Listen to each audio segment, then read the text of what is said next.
So how did I get here?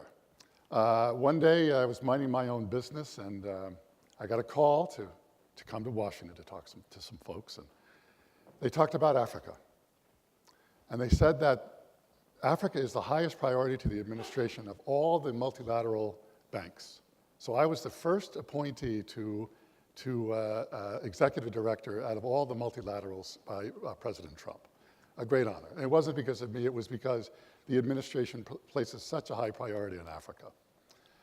I was told that Africa is the priority and that the African Bank is the fulcrum through which we can affect change in Africa. And I'm going to talk about that. And I know why you're here, so that's why I'm here. You're here because of this. You don't want to miss out on what's going to happen, what is happening in Africa and what is going to happen. And Ian already outlined some of the numbers. I don't need to review that. Allow me to accelerate my talk a little bit. I don't want to bore you. I do want to present you, though, with my favorite chart. And this is one to get you inspired. This covers the period from 1820 till the present. It is astonishing. Poverty in 1820 was 94% of the people lived in extreme poverty. Today, that number is about 10%. It has fallen for 200 years. And to put that, this is a piece of news that is amazing.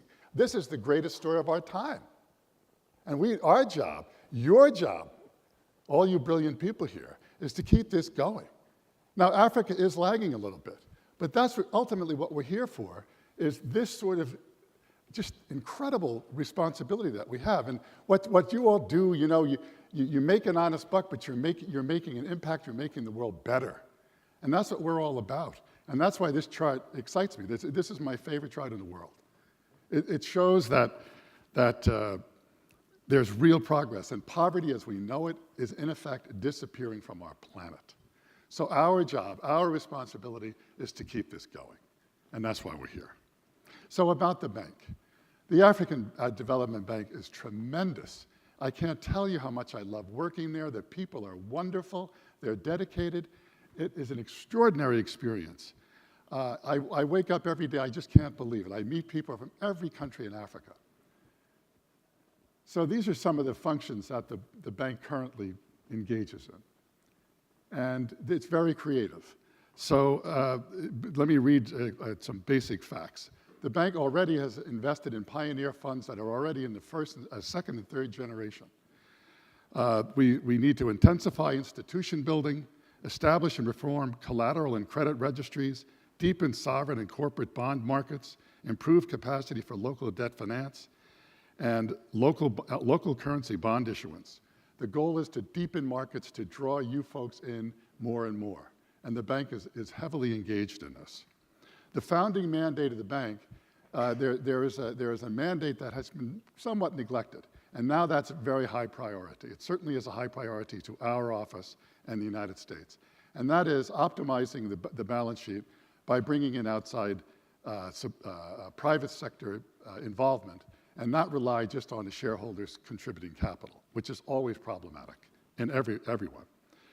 Now, the bank has what I call extraordinary off-balance sheet assets that you folks need to be aware of. The bank is a tool that you need to use. The bank is present in every country in Africa. The bank is the pride that Africans have, and I'm sure you Africans in the audience feel this. Africans trust the bank, they rely on the bank, they're proud of the bank, and they should be. And you need to tap into the bank and its resources. The bank has an incredible knowledge of the continent. And all these people who they're on the ground and they know it, use them. And finally, the bank is a trusted advisor to the senior levels of every government on the continent. There's simply no institution like the African Development Bank in Africa. So beyond the founding mandate, there's some clever things that the bank has done very recently that you may be aware of. I'll touch on very quickly. I want to make sure I'm not going too far. The synthetic securitization that the bank signed, in which we took a strip and compiled it And now it went out to the market very successfully. We also, in London, very recently, did a credit insurance deal, and we got the insurance companies to buy into African risk. This is a big development. The off-balance sheet things I've talked about. We are pushing very hard for the public release of the GEMS. The GEMS is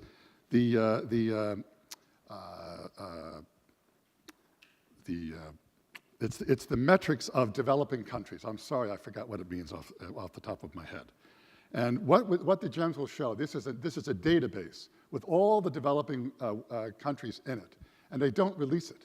We're pushing to have this released. We consider this a global public good, and you have a right to see it, and it will help you in your investing. So we are on that if you're familiar with GEMS. It's the development of emerging markets.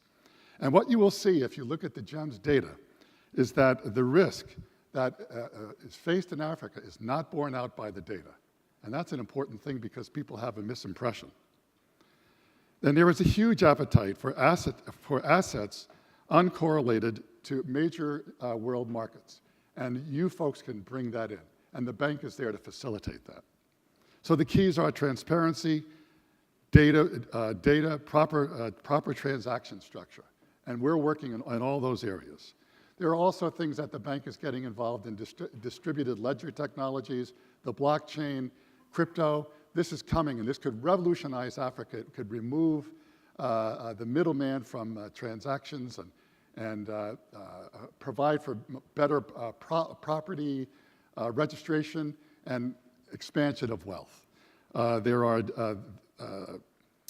DFIs need to anchor in the capital-intensive infrastructure projects, so the extensive reach, expert deal structuring, robust due diligence can systematically de-risk and allow access to global capital markets. Also, there are probably people in this room who are involved with the management of African pension funds. The AU has asked for 5% to be put into Africa. I'm sure there's well over $1 billion in pension funds, Africa-based pension funds. 5% would be a nice 50 billion for the continent.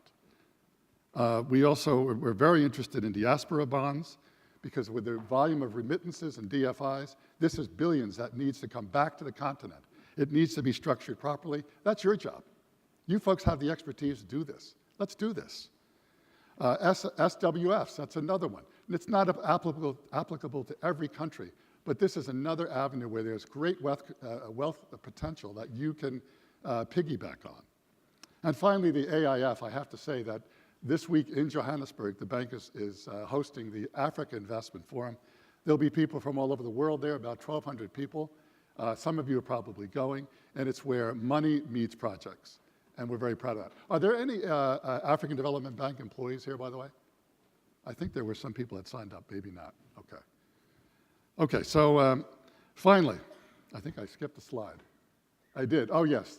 Ian already talked about the IDFC. By the way, I kind of think you should come up with a new name. It's too hard to say that. I'm thinking something like, super muscle power finance rocket, or something like that.